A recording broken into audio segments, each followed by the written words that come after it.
Bienvenidos a Doctrina Católica Tradicional y comenzamos con nuestras oraciones. Pater noster qui es in celis, sanctificetur nomen tuum, adveniat regnum tuum, fiat voluntas tua, sicut in cielo et in terra. Panem nostrum quotidiano da nobis hodie, et dimitti nobis debita nostra, sicut nos dimittimus debitoribus nostris, et ne nos inducas in tentationem, sed liberanos a malo. Amén. Ave María, gratia plena, Dominus tecum, benedicta tu in mulieribus, et benedictus fructus ventris tui, Iesus. Sancta María, Mater Dei, ora pro nobis peccatoribus, nunc et in hora mortis nostre. Amén. Sancte Micael Arcangele, defendenos in praelio, contra nequitiam en insidias diaboli, esto presidium. Imperet illi Deus, supplices deprecamur, tuque princeps militia celestis, Satanam aliosque spiritus malignos, qui ad perditionem animarum pervagantur in mundo. Divina virtute in infernum detrut. Amén. Cor Iesus sacratitium, miserere nobis. Cor Iesus sacratitium, miserere nobis. Cor Iesus sacratitium, miserere nobis. El sínodo sobre la sinodalidad o cómo manipular al pueblo de Dios es el título para este día.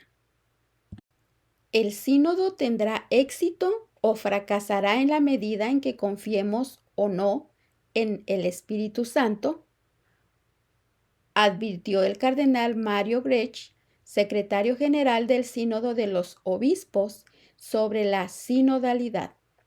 Su intervención tuvo lugar el 7 de septiembre del año 2021 en el Vaticano, durante una conferencia para presentar el documento preparatorio y el vademecum de la fase diocesana del sínodo. Es la participación de todos. Lo que importa y se busca, declaró el padre Dario Vitali, consultor del Sínodo de los Obispos, lo que la Iglesia también llama el sensus fidei, es decir, la expresión del genio del pueblo de Dios cuando es consultado, y especialmente el genio femenino, añadió. Las mujeres, señaló Sor Natalia Bequart, subsecretaria francesa del Sínodo de los Obispos, deben ser protagonistas como miembros que son del pueblo de Dios. Escuche la palabra protagonistas. Ahora, a la escucha de todos. A principios de septiembre, el cardenal Grech respondió a las preguntas realizadas por el seminario Lavie sobre la apertura de un diálogo a las periferias. El cardenal explicó: este sínodo comenzará apoyándose en la consulta del pueblo de Dios. Ese es el primer paso a través de preguntas propuestas a las iglesias locales. Esta es la primera vez que pedimos a todos los obispos que organicen una consulta tan amplia. Los obispos están invitados, prosiguió el cardenal, a escuchar a todos, en particular a los que están en las periferias existenciales. Si no escuchamos a todo el pueblo de Dios desde el primer día del camino sinodal que comienza el 17 de octubre, todo el resto del trabajo colapsará. Ahora, viajar juntos.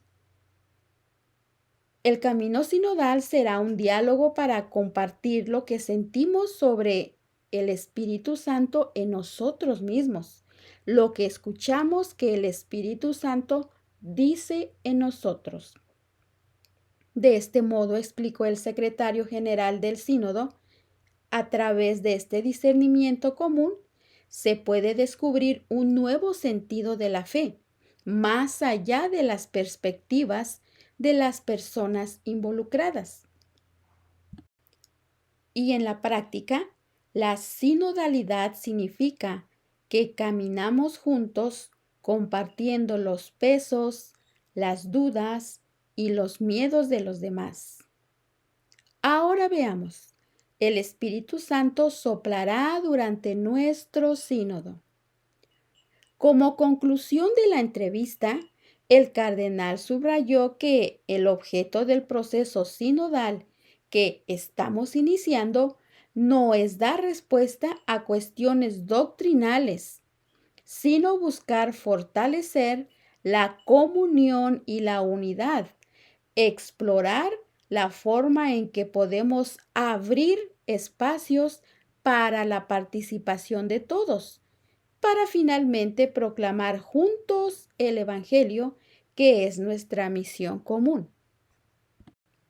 Y este difícil proceso sinodal, por supuesto, solo es posible en el Espíritu Santo, aseguró el cardenal. Si no creemos que el Espíritu Santo soplará durante nuestro sínodo, entonces será un fracaso. Ahora, estimado oyente, preguntémonos, analicemos lo siguiente. Cabe preguntarse legítimamente, ¿cómo soplará el Espíritu Santo sobre los ignorantes, los ateos, los miembros de otras confesiones, sobre todas las periferias? Fuentes de la primera consulta sinodal, y llenarnos de pavor ante la idea de una nueva iglesia misionera que emerge bajo el impulso de mandatos fundamentalmente ajenos a la gracia, es decir, a la presencia divina de Dios. Este proceso es más parecido a una dinámica de grupo, entre comillas, que a la restauración de la iglesia en Cristo.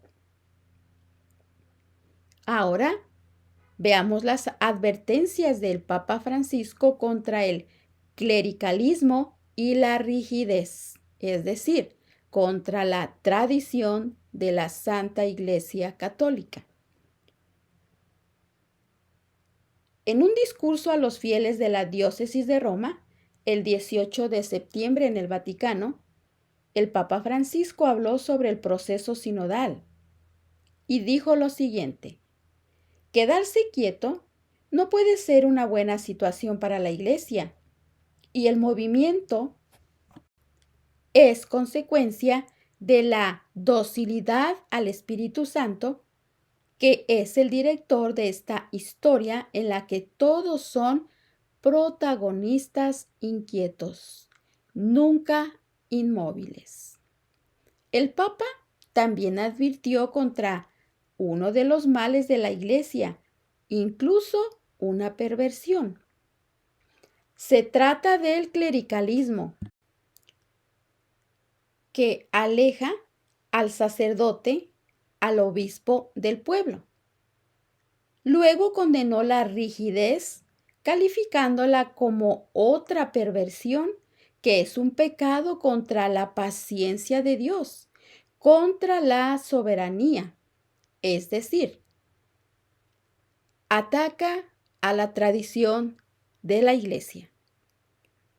Asimismo, prosiguió el Papa Francisco, San Juan Crisóstomo nos advierte: ¿quieres honrar el cuerpo de Cristo? No permitas que sea objeto de desprecio en sus miembros. Así pues, los pobres, los mendigos, los jóvenes drogadictos, todos aquellos que la sociedad rechaza, forman parte del sínodo. No soy yo quien lo dice, agrega el Papa. Es el Señor quien lo dice, son parte de la Iglesia. Tanto es así que si no los llamamos, si no vamos a verlos, no estaremos haciendo bien el sínodo. E insistió, en el concepto de pueblo de Dios puede haber una hermenéutica rígida y antagónica, quedando atrapada en la idea de exclusividad de privilegio.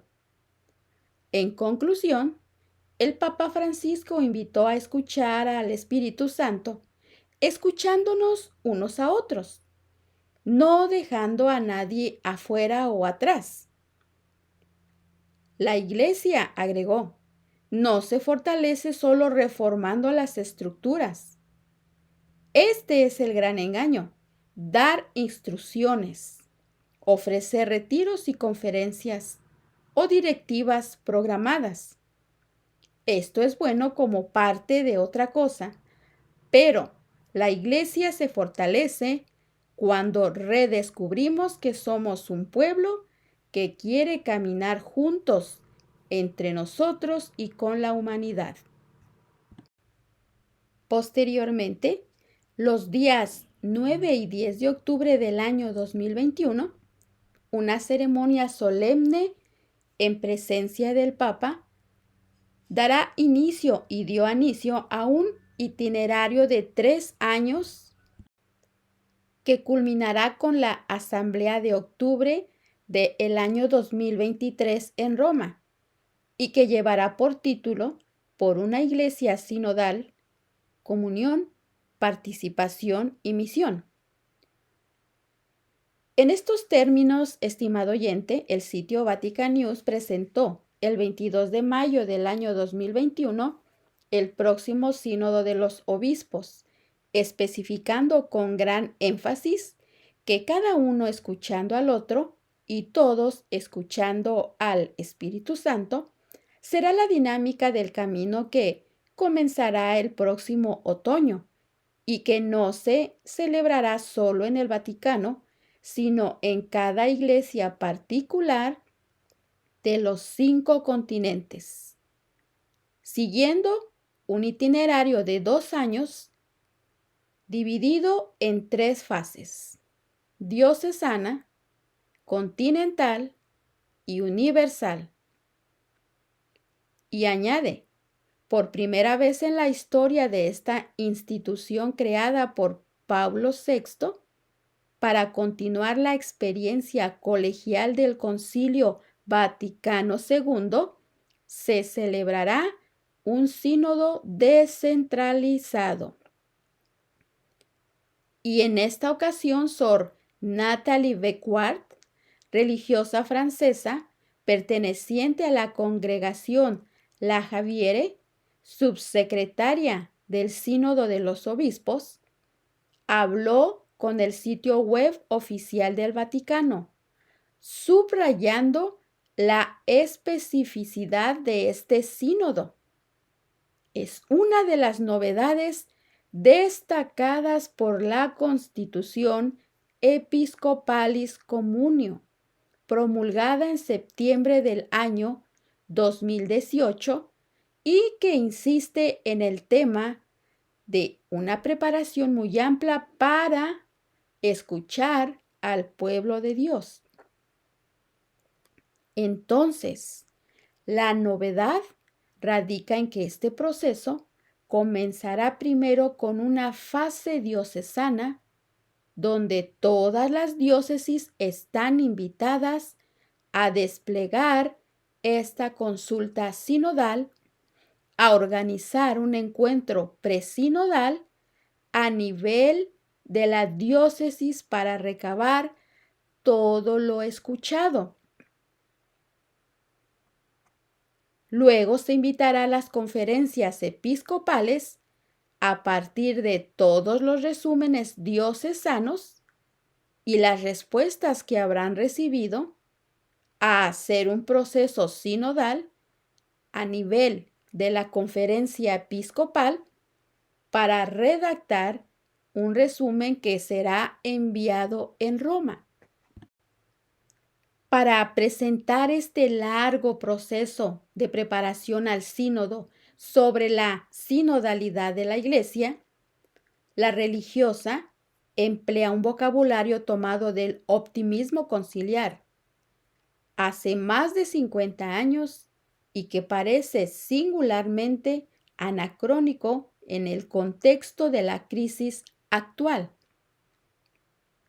Se trata del nuevo Pentecostés. Estimado oyente, ¿recuerda usted el Concilio Vaticano II? Bueno, pues ahora, cardenales, la Iglesia asocia el sínodo de la sinodalidad con el Vaticano II. Veamos. Un nuevo Pentecostés. Esta es la expresión que utilizó Juan 23 para el Concilio Vaticano II. Por tanto, podemos realmente esperar que este proceso sinodal que comenzará permita en todas las iglesias locales esta experiencia de un nuevo Pentecostés, de renovación interior, de impulso misionero, para salir al encuentro de los demás. El objetivo de la sinodalidad es caminar juntos, pastores, laicos, jóvenes, ancianos, hombres y mujeres. Esto se oye muy bien. Veamos analizando lo siguiente. Que estemos en esta dinámica de discernimiento común y eso no resta valor al importantísimo papel de los pastores. Pero la sinodalidad tiene como objetivo construir, fortalecer a este pueblo de Dios para que pueda servir a la humanidad, ya no a Dios, como nosotros lo tenemos aprendido y enseñado del magisterio de la Iglesia, para servir a la humanidad. ¿Se ha preguntado, ¿en dónde queda Dios aquí? Bueno, veamos un objetivo revelador.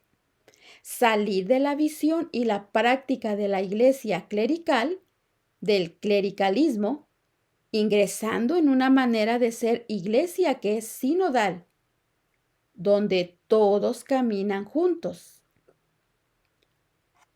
A la iglesia clerical que se refiere este documento es a la tradición de la iglesia, estimado oyente. Y dice que salir de este clericalismo.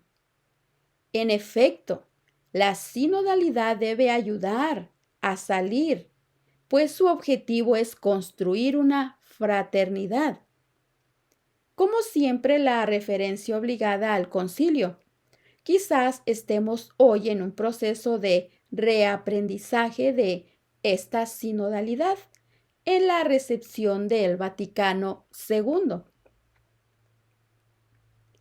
Y una preocupación constante es realmente uno de los desafíos de este proceso, una escucha muy amplia de los laicos para que puedan participar en la preparación del sínodo, en los encuentros presinodales en las diócesis a nivel regional. Ahora, hablemos de la democracia eclesial y el totalitarismo de un núcleo gobernante.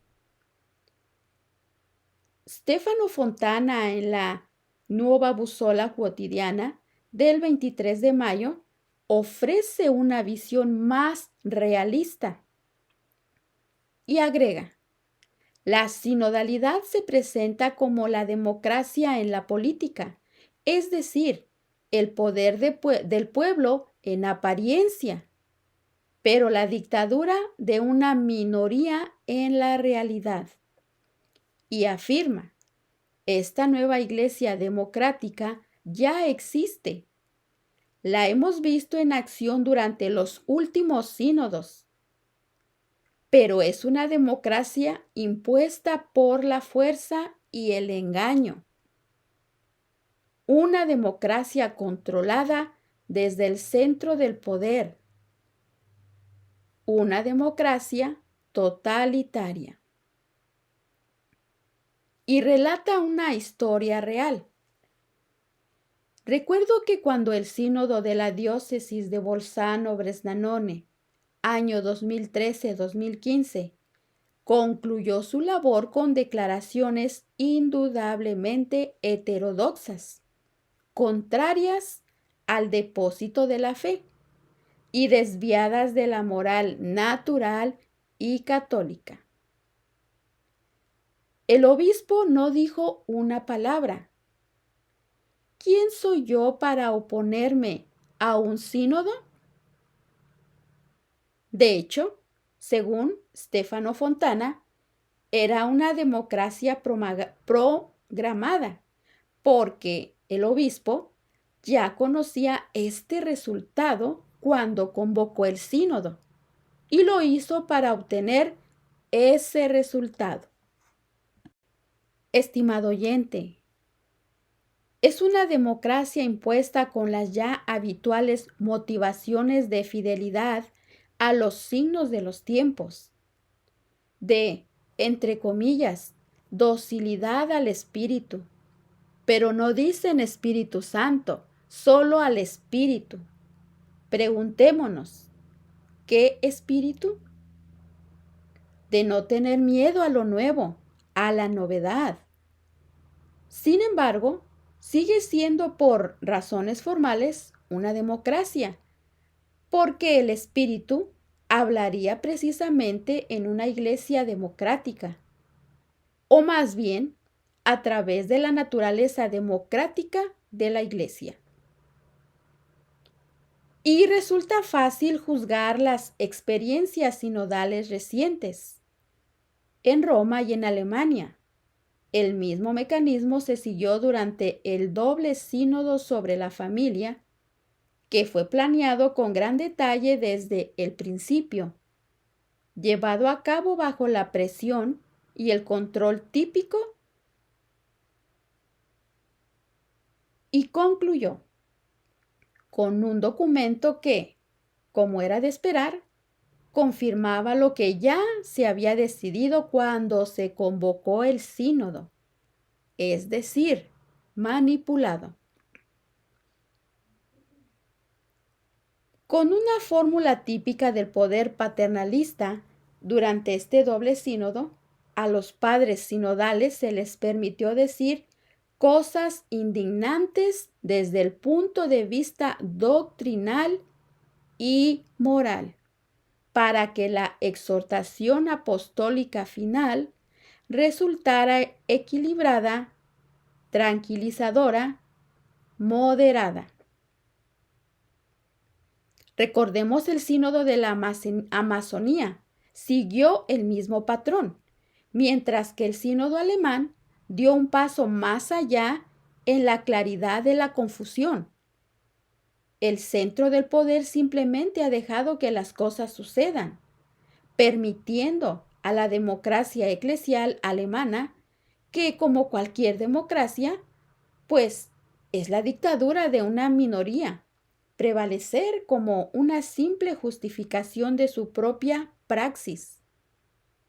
Y dicen, queremos actuar de este modo. Ya lo estamos haciendo y lo haremos.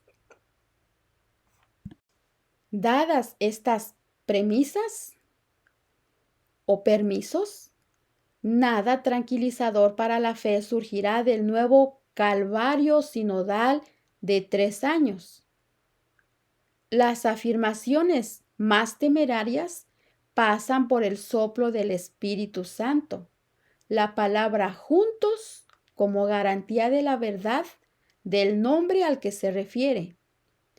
El cómo se convierte en el criterio del qué, la forma en el sentido procesal de la democracia se confunde con la materia. Estimado oyente, lo sabemos y ya podemos anticiparnos al caravasar de novedades que vamos a escuchar y a presenciar. Lo sabemos porque ya lo hemos vivido en la reciente fase sinodal, pero no podemos quejarnos de los peligros del nuevo calvario sinodal de 3 años, contentándonos simplemente con recordar los frutos negativos de los anteriores. No es suficiente con lamentar que esto será. Desafortunadamente, como un gran sínodo alemán en su máxima potencia, lo que hay que hacer es llegar a la raíz y criticar severamente el concepto mismo de sinodalidad a la luz de la sana doctrina católica que se usa. Claramente, debemos desarraigar la sinodalidad, fruto de la democracia eclesial y de la colegialidad conciliar. Desarraigar, es decir, resistirse. El documento de El Sínodo hace una interesante observación sobre la liturgia. Y cita: hemos considerado que la liturgia se vive de manera fría, pasiva, ritualizada, monótona y distante. Esto se debe en gran medida a la falta de formación en su contenido, lo que conduce a una incomprensión de lo que es y significa. Estimado oyente, para cualquier lector que no haya nacido ayer, el parecido es evidente. Son los mismos reproches que se hicieron a la misa tradicional, a la misa tridentina, es decir, a la tradición, para poder sustituirla por una celebración entusiasta, alegre y activa. Han pasado más de 50 años. ¡Qué confesión! El documento continúa. Es fundamental fortalecer la formación litúrgica y promover una participación viva mediante equipos de animación litúrgica, etc. También abogan por el diálogo con el mundo, abandonando la misión de una iglesia de mantenimiento para pasar a una auténtica iglesia de salida, porque la iglesia es percibida como una institución reaccionaria con pocas propuestas, alejada del mundo de hoy, que se opone a la iglesia.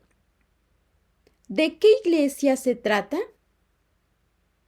Estos temas nos darán respuesta.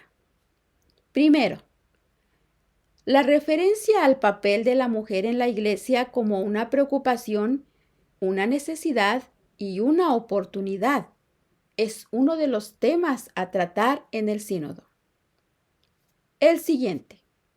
Hay un sentimiento mayoritario sobre la necesidad de institucionalizar y fortalecer los ministerios laicos.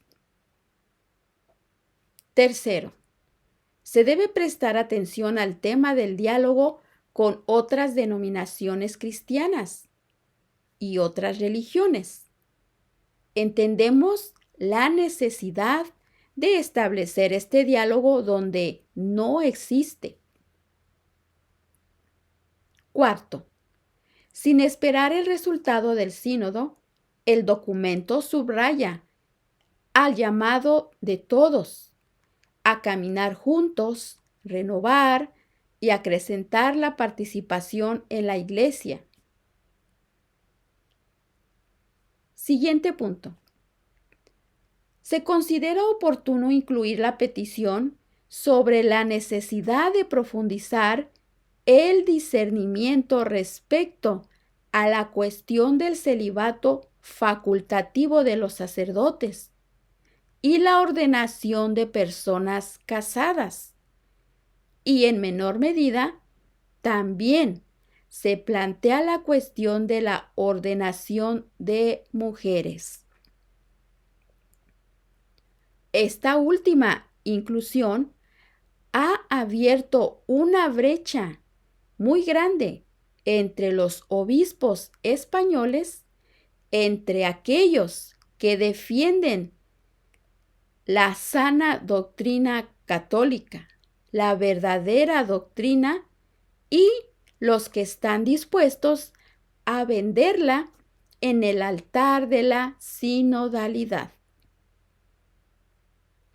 Como se ha dicho, desde varias frentes, este sínodo es una verdadera lluvia de ideas y novedades. Es una buena dosis de democracia en el gobierno de la Iglesia, que conducirá inevitablemente a una tremenda confusión y división. Triste resultado para caminar juntos, ¿no creen? Estimado oyente, hay muchos católicos que entendieron, que estudian y que leen, y que comprendieron que con el Concilio Vaticano II fue la ruptura con la tradición de la Iglesia, que Concilio Vaticano II nació una nueva iglesia, una iglesia moderna, una iglesia con novedades, diferente. Y esto llevó a parte de la casi destrucción de la iglesia. Y es un total abuso del Concilio Vaticano II. Ahora, con el camino sinodal, estamos en la misma situación, ya que en el sínodo, el Papa y varios cardenales han afirmado que el sínodo es la continuación del Concilio Vaticano II en su espíritu. Pero la realidad es otra. El sínodo que están promoviendo es el suicidio de la Iglesia, estimado oyente. Necesitamos leer, estudiar, comprender qué es lo que promueve el sínodo. Los organizadores sinodales están lanzando las señales posibles para transmitirnos la idea de que la reunión sinodal puede cambiar doctrinas asentadas en la Iglesia Católica, es decir, cambiar la sana doctrina bimilenaria antes del Concilio Vaticano II. Y sabemos que la Iglesia, el magisterio, la enseñanza de Jesucristo nuestro Señor, no se puede modernizar, no se puede cambiar. Y esta opinión no es porque yo lo diga, no es opinión personal, es la enseñanza del magisterio de nuestra Iglesia. Nosotros, el pueblo de Dios, estamos para escuchar a Dios y no al revés, que la Iglesia, que es madre y maestra, ahora se inclina a escuchar qué desea el pueblo de Dios. ¿Entendemos? Las autoridades jerárquicas, teólogos modernistas, nos están queriendo tratar de decir que las doctrinas asentadas pueden cambiar. ¿Qué quiere decir esto? Que las doctrinas de fe que nosotros sabemos que no se tocan, que la revelación de nuestro Señor Jesucristo es intacta, no se altera. Es decir, las verdades reveladas por nuestro Señor Jesucristo, ahora se hace un camino sinodal y manipulan la autoridad de Cristo. Se reinterpreta como algo literario y los líderes sinodales ahora comparten que cualquier doctrina salva, que cualquier doctrina vale, que lo que tú creas, lo que tú pienses, todas llevan al cielo, que todo es bueno. Y ya lo decía Monseñor Marcel Lefebvre, advirtió que desde que la masonería eclesiástica se introdujo en la Iglesia, pues esta falsa falsedad de libertad religiosa fue realmente una mina para acabar con la verdadera sana doctrina.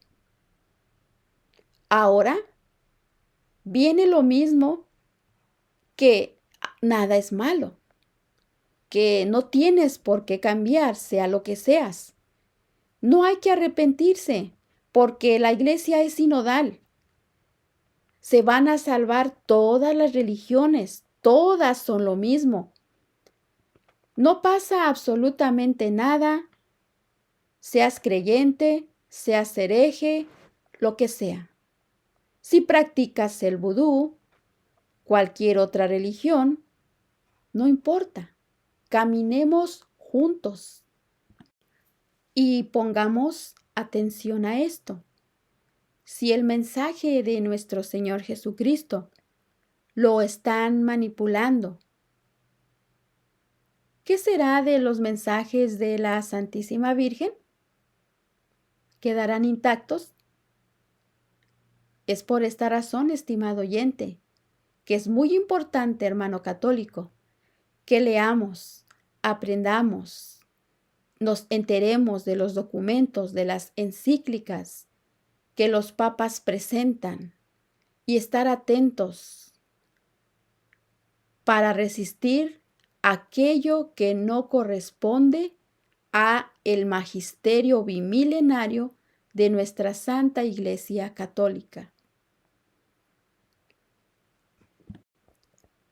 La doctrina católica es un mensaje concreto porque lo comunica nuestro propio Dios. Esta verdad que sobrepasa el tiempo y que transmite verdades que no pasarán, dice en su palabra: pasará el cielo, pasará la tierra, pero mis palabras no pasarán. Cristo es el mismo de ayer, hoy y siempre. Cristo no se moderniza.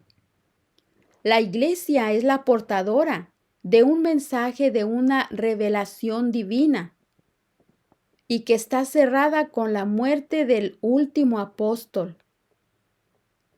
Y los mensajes no se ponen a votación, no hay novedades. La cruz fue el momento más difícil para los que creían en la misión de Jesús, pues ahí lo veían escarnecido y escupido. La Virgen, madre paciente y sufriente, fue quien guardó en aquel sublime momento la fe inconmovible en la divinidad de su Hijo. Quiera ahora la Virgen Madre mantener viva nuestra fe en el cuerpo místico de su Hijo, que está siendo atacado. Si bien ante nuestros ojos se descubre burlada y humillada la Iglesia, es de Cristo la esposa inmaculada.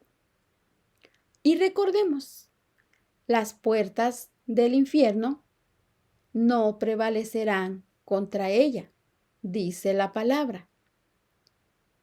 Y continuemos rezando sin desanimarnos por la Iglesia, por el magisterio, por el Papa, cardenales, obispos y por el pueblo de Dios.